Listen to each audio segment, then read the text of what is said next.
वेद से लेकर के पुराण पर्यंत सभी ग्रंथ एक स्वर से भगवान नारायण के परत्व का वर्णन करते हैं, इसमें कोई संदेह नहीं। वेद में भी वेद के सभी मंत्र भगवान के नाम से ही प्रारंभ होते हैं। हरि ओम गणानां त्वा गणपतिगुं भवामहे, भगवान हरि के नाम से। वेद में भगवान के स्वरूप का जब वर्णन किया तो कहते हैं वो भगवान कौन है? बोले परम पुरुष है। बोले कोई नाम गांव है कुछ? कोई स्पष्ट वर्णन बताओ।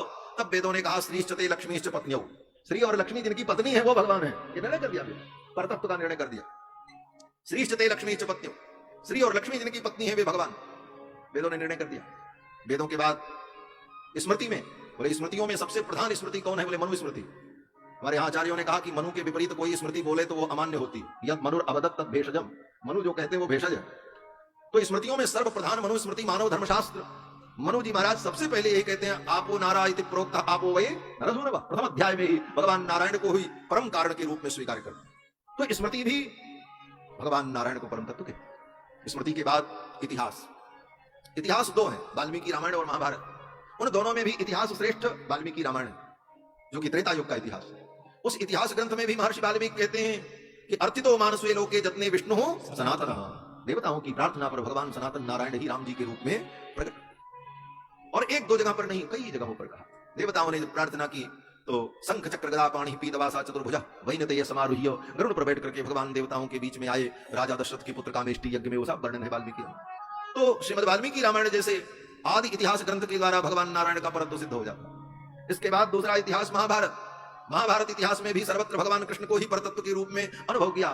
कृष्ण ही परम तत्व, कृष्णात् परम किमपि तत्त्वमहं न जाने। कृष्ण से परे कोई तत्व, भगवान श्री राम से परे कोई तत्व नहीं। भगवान श्री हरि को ही परम तत्व के रूप में महाभारत जैसे इतिहास में भी कहा गया। महाभारत जैसे महान समुद्र के दो रत्न अत्यंत महत्वपूर्ण हैं।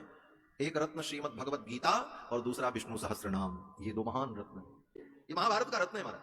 और इसी में परतत्व का निर्णय है। गीता में भगवान ने निर्णय कर दिया, मत्तः परतरम नान्यत् किंचिदस्ति धनंजय, स्पष्ट कर दिया भगवान। इसलिए मामेकं शरणं व्रज। तो भगवान का परत्व महाभारत से सिद्ध होगा। अब उसके बाद बचे पुराण। पुराण तो चौथी कोटि में आते हैं, श्रुति स्मृति इतिहास तब पुराण। तो पुराण, इतिहास पुराण जो है ये क्या है? बोले वेदार्थ का ये निर्णय करते हैं। वेदार्थो निश्चेतव्यः, वेदार्थो निश्चेतव्यः स्मृति इतिहास पुराण ही। स्मृति और इतिहास पुराण से वेदार्थ का निर्णय होता है। तो वेद का पूर्व भाग जो कर्मकांड है उसका निर्णय स्मृतियों के द्वारा होता है, और वेद का उत्तर भाग जो वेदांत है उन विषयों का समाधान इतिहास और पुराण से होता है। ये लोग आचार्य स्वामी जी कहते हैं श्री वचन भूषण कि वेदार्थो निश्चेतव्यः स्मृति इतिहास पुराण ही। और स्मृति के द्वारा पूर्व भाग और इतिहास पुराण के द्वारा उत्तर भाग। तो पुराण में भी भगवान का ही परत्व है। पुराण पुरुषोत्तम, पुराण भले 18 हो, सब पुराणों के नाम अलग अलग हो। हर देवता के नाम पर पुराण, अग्नि पुराण, शिव पुराण, गरुड़ पुराण, इन और जितने पुराण हैं। लेकिन जब कहीं भी पुराण के अधिदेवता के रूप में किसी को कहा जाता है तो पुराण पुरुषोत्तम भगवान ही होते हैं। पुराण पुरुषोत्तम, भले पुराण में नाम किसी का हो, नेम प्लेट किसी की लगी हो, लेकिन पुराण पुरुषोत्तम तो भगवान ही है। इस प्रकार समस्त पुराण भी भगवान की ही महिमा का वर्णन करते हैं। वेदे रामायणे चैव पुराणे भारते तथा आदि मध्य तथा जानते हरि सर्वत्र गीयते। सर्वत्र भगवान हरि का ही परत्व सिद्ध होता है। और व्यवहार की दृष्टि से भी मान लो कि भगवान का परत्व क्या है।